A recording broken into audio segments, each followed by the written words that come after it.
The Philippines, islands of history, heart, and hope. Introduction.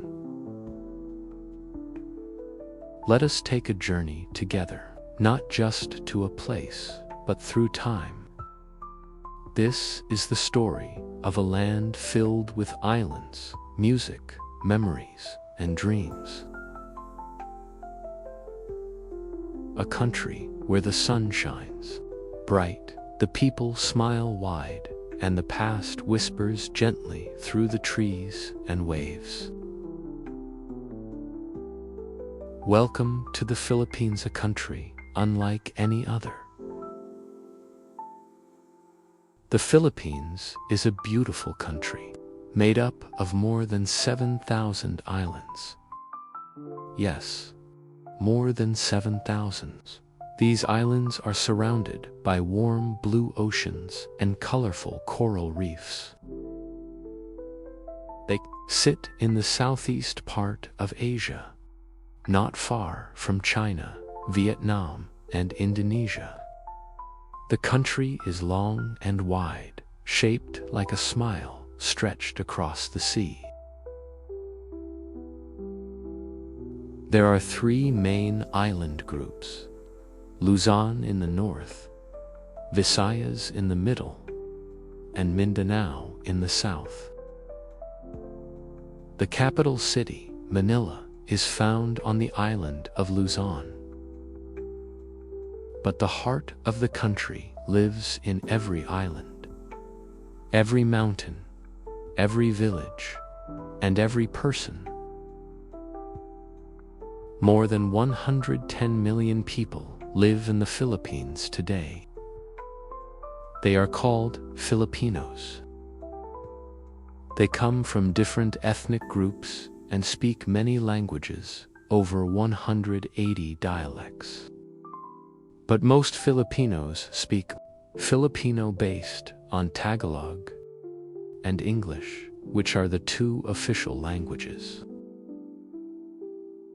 This is why signs, books, and even school subjects are often written in both languages.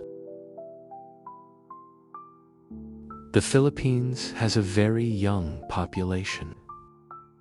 Many of its people are children, teenagers, and young adults. Schools are full of students who dream of becoming teachers, nurses, engineers, farmers, or artists.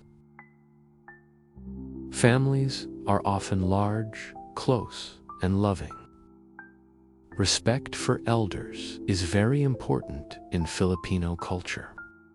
And simple words like po and opo show kindness and humility. The land is full of beauty. There are tall mountains like Mount Apo, clear lakes like Lake Cebu, and rice fields that stretch across the hills in places like Banu. The country also has many volcanoes, rivers, forests, and some of the most beautiful beaches in the world. Tourists from other countries come to places like Boracay, Palawan, and Cebu to swim, relax, and enjoy the tropical sun. But the true beauty of the Philippines is its people. Filipinos are known around the world for being friendly, hardworking, and hopeful. Even when life is hard, they still find reasons to smile. They love to laugh, sing, and tell stories.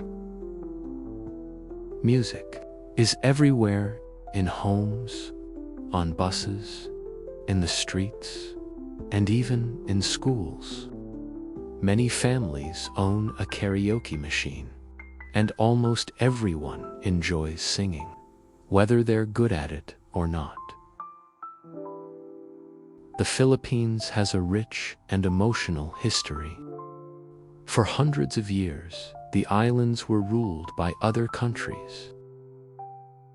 But the Filipino people never stopped dreaming of freedom. They fought, they prayed, and they waited. After many struggles, they finally became an independent country, and that story of courage lives on today. Now, the Philippines continues to grow. It is full of challenges, but also full of energy, ideas, and dreams. Filipinos are building cities, planting rice, writing books, and creating new music. Many are working in other countries too, sending money home to help their families. Wherever they go, they carry their culture, their love, and their kindness with them. In this book, we will walk together through the story of the Philippines. We will visit the past to learn where the country came from. We will explore the present to understand what life is like today. And we will look toward the future to imagine what might come next. Each part of this journey is important. Each chapter is a piece of the Filipino soul. So take a deep breath, open your heart, and listen carefully. This is not just a country, this is a story. This is not just history, this is home. This is the Philippines.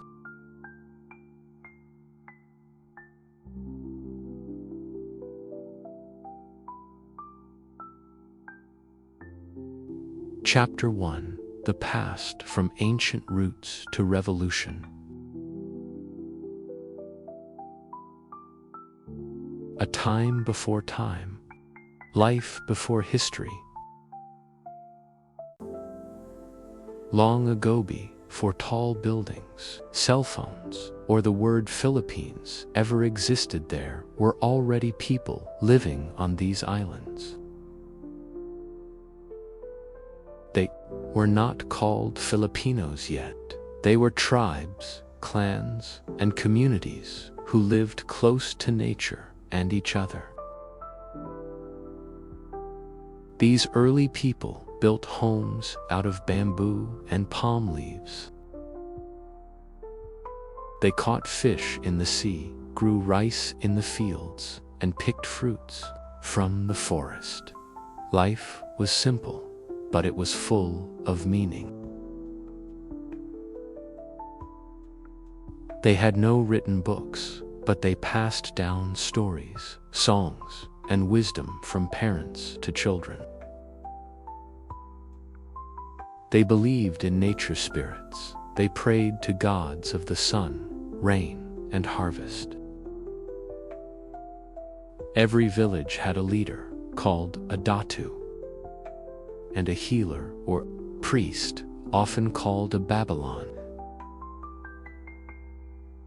Women and men worked together, and children learned by helping their families and listening to the elders. Even though they had no electricity, cars, or modern machines, these ancient people were smart and skilled. They made tools from stone and metal. They carved strong boats that could sail across seas. Some even traded with people from faraway lands like China, India, and Arabia, long before Westerners arrived. They had their own ways of leadership, trade, and justice. People lived in peace with their neighbors, or sometimes fought small wars with nearby tribes. But above all, they respected the land, their families, and the invisible spirits they believed in.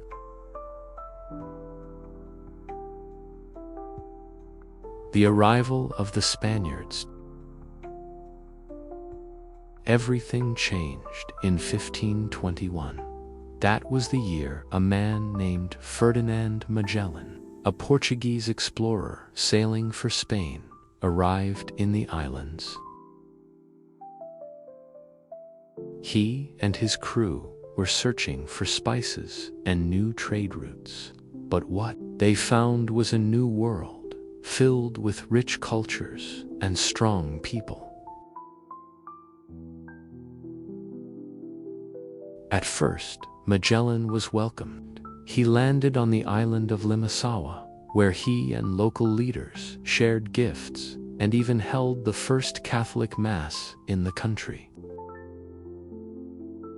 But when Magellan tried to force other local chiefs to follow the Spanish king and religion, trouble began.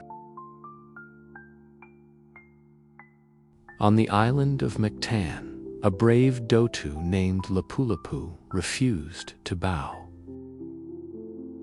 He and his warriors fought against Magellan and his men. In a fierce battle on the beach, Magellan was killed.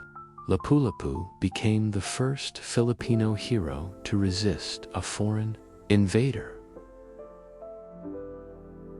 Even though Magellan died, more Spaniards came. In 1565, Miguel López de Legazpi arrived and started the first Spanish settlement in Cebu. Slowly, Spain took control of more and more islands. They named the land Las Islas Filipinas, after King Philip II of Spain. For more than 300 years, the Philippines was under Spanish rule.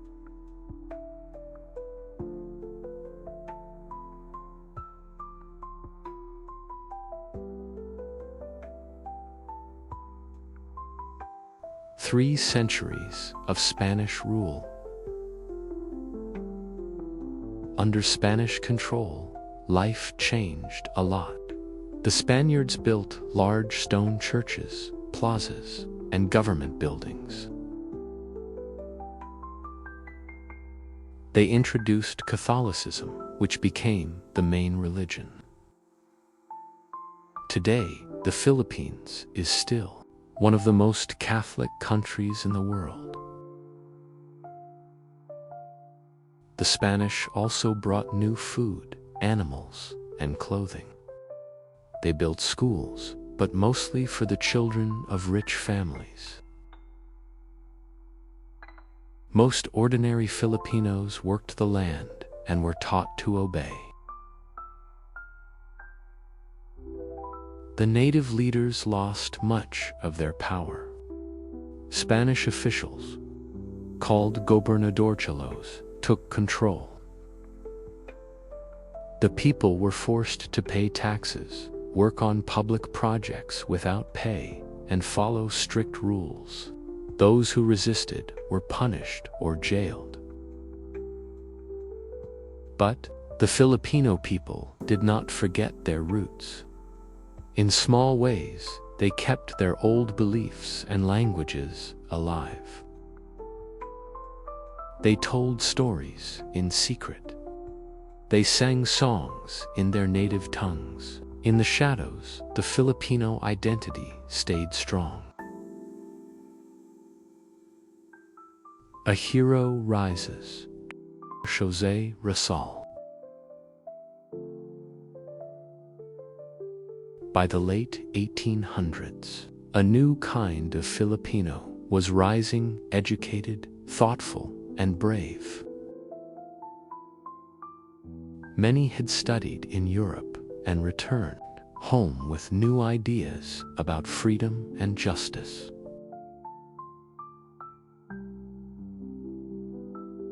One of the most famous was Dr. José Rizal. He was a doctor, a writer, and a dreamer. He believed in peaceful reform. He did not want violence, he wanted understanding. Rizal wrote two powerful novels, Noli Me Tangere and El Filibusterismo. These books showed how Filipinos suffered under Spanish rule. They made people think. They opened hearts. They gave hope. The Spanish government saw Rizal as a threat. In 1896, he was arrested and later executed at Bagumbayan, now called Rizal Park in Manila. He was only 35 years old. His death shocked the nation, but it also awakened something deep and powerful. Rizal became a symbol of courage and sacrifice, a man who did not carry a sword, but changed the country with words.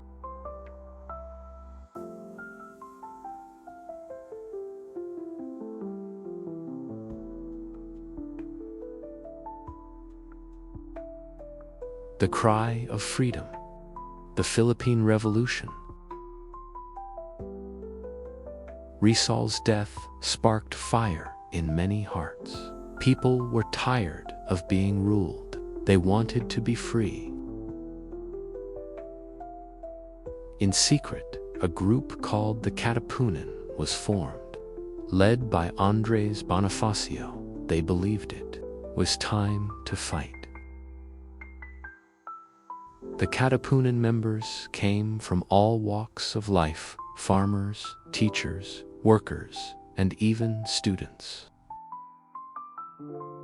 They held secret meetings, made plans, and trained in hidden places.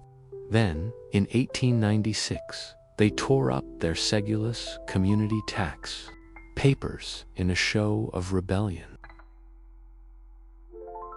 This moment became known as the cry of Pugad Lawina, clear call for independence. Battles broke out across the islands.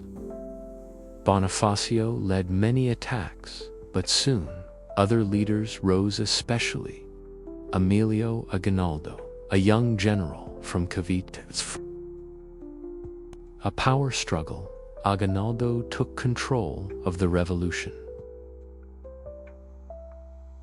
On June 12, 1898, Aguinaldo stood in his hometown of Coet, Cavite, and declared the Philippines free from Spain. The national flag was raised. A new anthem was played. People cheered and cried. But their fight was not yet over.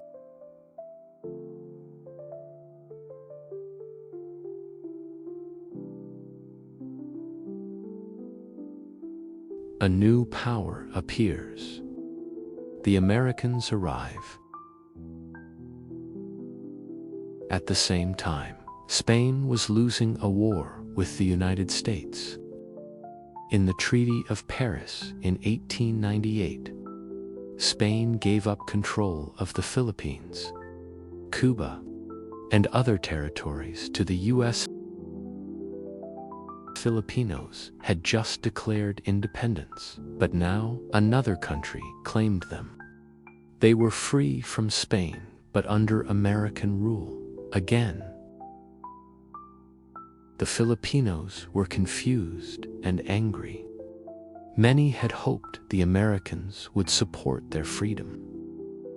Instead, a new war began, the Philippine-American War.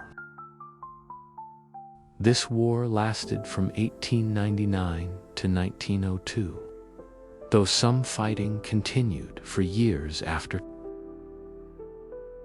It was brutal. Thousands died, many of them civilians. Whole villages were burned. Food was stolen or destroyed. Families were separated. It was one of the darkest times in the country's past. Eventually, Aguinaldo was captured. the revolution ended, and the Philippines became a colony of the United States.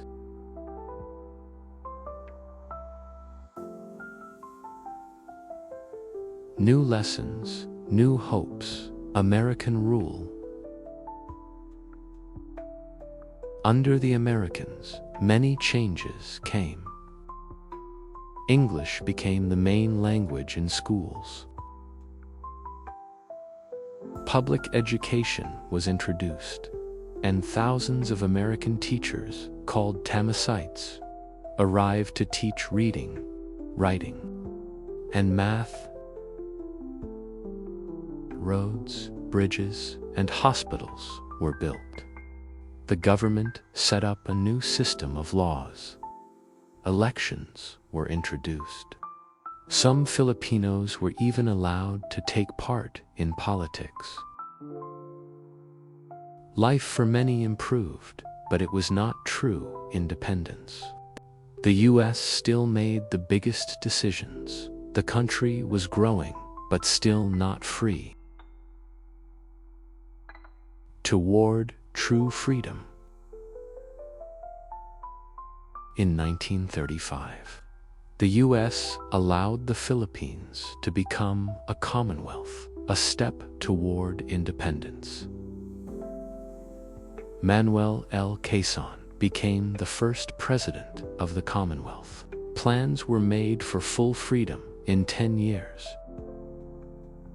But once again, war changed everything. In 1941, during World War II, the Japanese invaded the Philippines. Life became terrifying. People hid. Soldiers fought in mountains. Cities were bombed. The suffering was great. When the Americans and Filipinos finally won the war in 1945, the country was broken but not defeated. On July 4, 1946, after many years of struggle, pain, and hope, the Philippines became an independent republic. The flag flew high. The national anthem played once more, this time for real. The people had waited centuries. Now they could finally call their land their own. Looking back with pride, the past of the Philippines is long, painful, and full of sacrifice. But it is also full of bravery, love, and unshakable spirit. From the first tribes to the final battles for freedom, the Filipino people never gave up. They never lost their voice. They never stopped dreaming of a better future. Their story is a lesson to the world, that even small islands can stand tall, that even quiet voices can change history, and that no matter how long the night, the sun always rises again.